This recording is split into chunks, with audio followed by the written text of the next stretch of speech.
Bienvenue sur Azimut, le podcast de l'orientation. On va parler d'un outil qui est largement utilisé en sophrologie qui s'appelle la visualisation.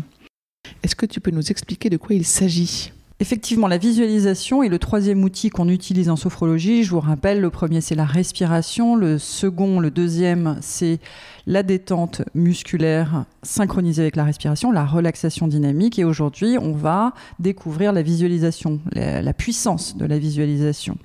En fait, la visualisation, c'est un processus de formation d'images mentales. Donc, en fait, il part du principe que le cerveau ne fait pas la différence entre une situation que vous vivez vraiment d'une situation que vous imaginez vivre. Et donc, en sophrologie, la visualisation va permettre, par exemple, d'imaginer des situations, des événements futurs, comme le déroulement d'un examen, d'un oral, d'un entretien, avec l'objectif de vous observer, le vivre dans les conditions dans lesquelles vous voulez qu'il se passe, qu'il se déroule, donc dans les meilleures conditions. Et le but étant effectivement à la fois d'avoir une meilleure maîtrise de vous-même et une meilleure maîtrise de la situation, de l'événement. Ça, c'est la première situation, la première utilisation. Ensuite, la visualisation va permettre de se rappeler un souvenir agréable qui évoque par exemple le calme, la paix, la joie. Et cette évocation va permettre de ressentir des sensations agréables vécues lors de ce moment et qui va permettre de modifier l'état dans lequel on est, notamment si on est stressé, via l'évocation. Donc un mieux physiologique dans un premier temps qui va permettre du recul et une meilleure clarté mentale dans un second temps. Ça, c'est la deuxième possibilité. Et puis enfin, on peut aussi utiliser la visualisation pour imaginer des situations comme s'observer faire la sieste, se faire masser, ou par exemple aussi, lorsque l'on est préoccupé, s'imaginer lister sur une feuille ou dans un carnet ses préoccupations. Ça agit vraiment comme un acte libératoire, un acte de soulagement. Voilà, donc ça, c'est les principales utilisations de la visualisation en sophrologie.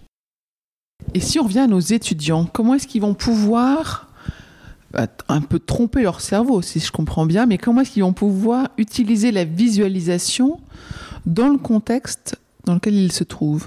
C'est exactement ça, tromper le cerveau. On a plein de comportements qui sont programmés et l'idée, c'est vraiment de les déprogrammer par cette visualisation. Donc, on va prendre l'exemple d'un étudiant qui prépare ses concours. Il va utiliser la technique de la visualisation à chaque séance de sophrologie avec un objectif qui va varier d'une séance à l'autre. Donc, il va commencer par se visualiser, par exemple, dans la bonne posture pour développer l'ancrage, gagner en attention, en concentration. Ensuite, il va aussi utiliser la visualisation lorsqu'il va se remémorer un épisode de sa vie qui compte dans son parcours de réussite, par exemple. Et cet exercice va permettre de nourrir la confiance en soi.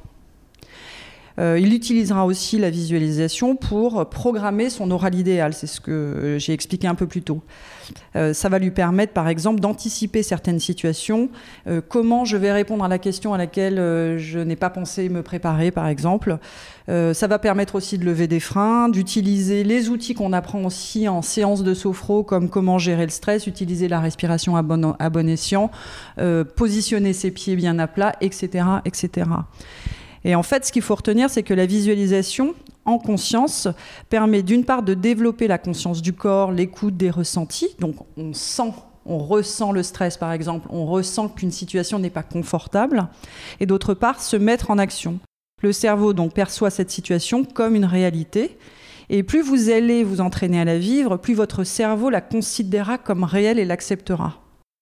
Et je reviens toujours à la même conclusion, il est important de pratiquer régulièrement, de s'entraîner. Est-ce que la visualisation se pratique les yeux ouverts, les yeux fermés ? Est-ce qu'il y a un contexte particulier dans lequel on se met ? Lorsque vous êtes chez le sophrologue en séance, les pratiques se font les yeux fermés. Ce sont en général des pratiques qui sont enregistrées que vous recevez ensuite pour pouvoir pratiquer régulièrement. Donc vous allez réécouter un enregistrement qui va vous permettre de revivre et de vous préparer soit à un événement, soit à vous reconnecter à vos ressources, à vos capacités pour nourrir la confiance. Et après, sans avoir forcément l'audio, l'enregistrement, vous pouvez tout simplement vous installer au fond d'une chaise ou vous allonger, fermer les yeux et revivre cet événement comme vous voulez qu'il se passe, qu'il se déroule. Et refaire le film de cet oral que vous allez avoir, de cet entretien que vous allez mener. Est-ce que c'est plus facile pour les personnes qui ont une mémoire visuelle ? tous les sens sont mobilisés lorsque l'on fait de la visualisation. Donc, que vous ayez une mémoire visuelle ou auditive, vous allez faire appel en réalité à votre sens dominant. Il y a 1, 2 ou 3 sens dominants et en réalité, c'est la même chose. Vous allez vous accrocher à ce qui vous permet de vivre correctement cette situation ou au mieux. On est tous capables d'utiliser la visualisation pour nous programmer. Génial, merci beaucoup, j'ai bien compris. J'espère que les auditeurs aussi. Cet épisode est terminé. À bientôt sur Azimut.